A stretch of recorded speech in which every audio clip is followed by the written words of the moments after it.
The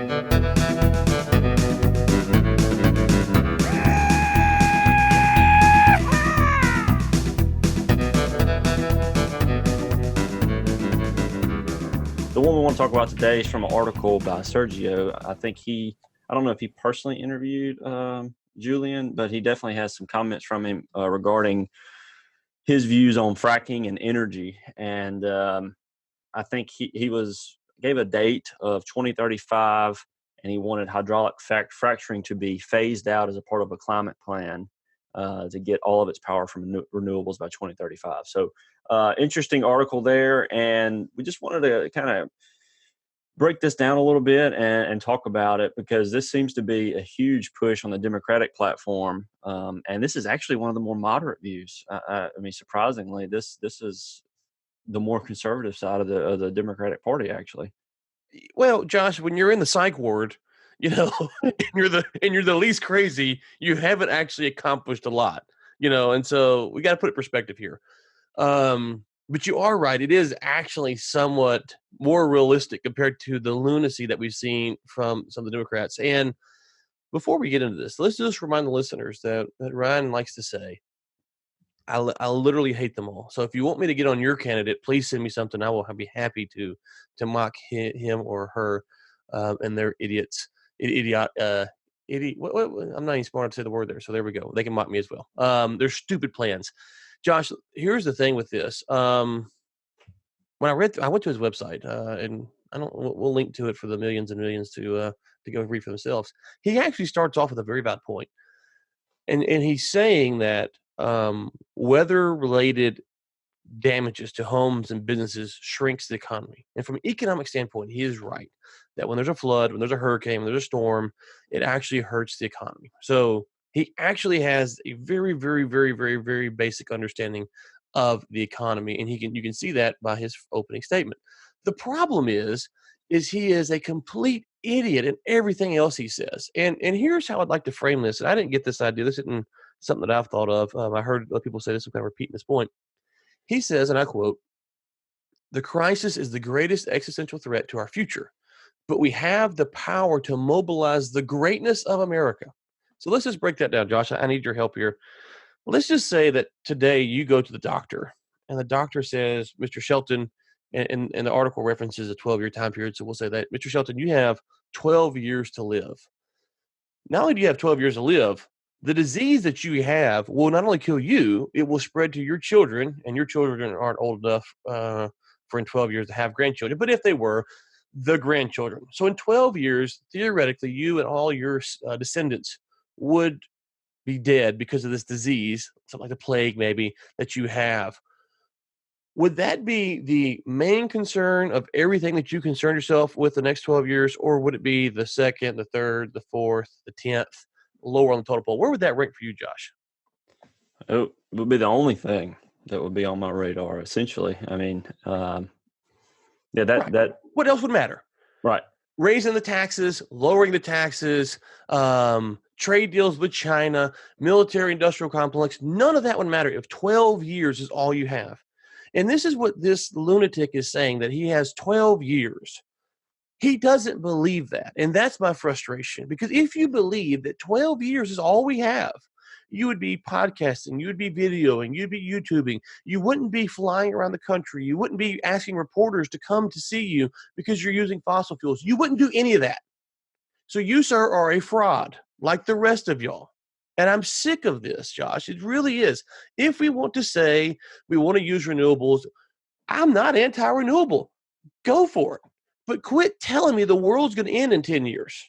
It's not, because you don't believe it. You are a fraud. You are a liar. You, Pocahontas, Kamala Harris, and whoever else is saying this nonsense is a flipping liar. And the reporters who cover this man and any other Democratic candidate that says this, if you do not call them out, you are frauds, because you are driving around in gas-powered vehicles. You are flying around in diesel-powered, gas-powered planes. You are using fossil fuels. If you think the world's going to end in 12 years and we cannot fix it, then let's not talk about anything else but that. That's it. There's nothing in the world to discuss than to prevent this catastrophic event. And if you think there's something else worth discussing, you're wasting your breath, because in 12 years, 11 years, and 364 days, by tomorrow, it's over. And Josh, it frustrates me because it makes the debate so stupid. Whereas we can have a rational discussion about what the role is of wind energy, what the role is of nuclear energy, what the role is of solar energy. And those are all great solutions. But this crap has to stop. And people, reporters, when you're covering these people, you cannot let them lie. You are a fraud if you let them lie like this, because you don't believe it either. Ask them, how do they know? Why have all these models been wrong?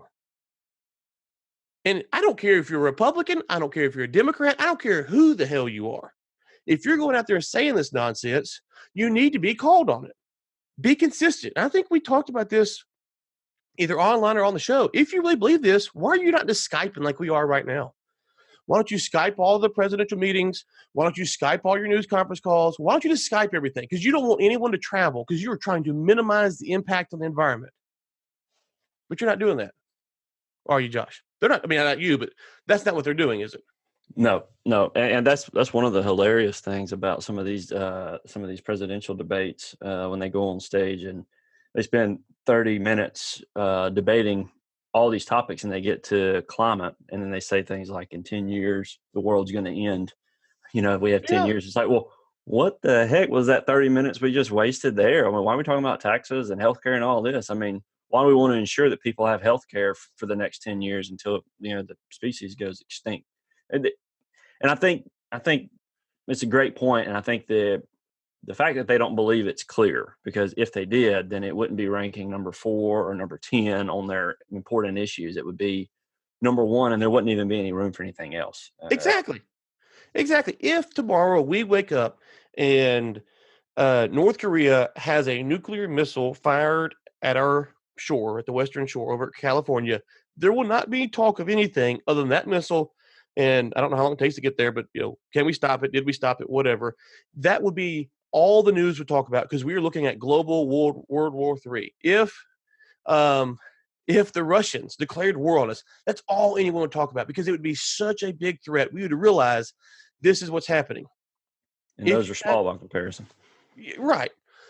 Finally, Castro, dude, you worked for the Secretary of Housing and Urban Development. There is very few things in this world that are more useless than that.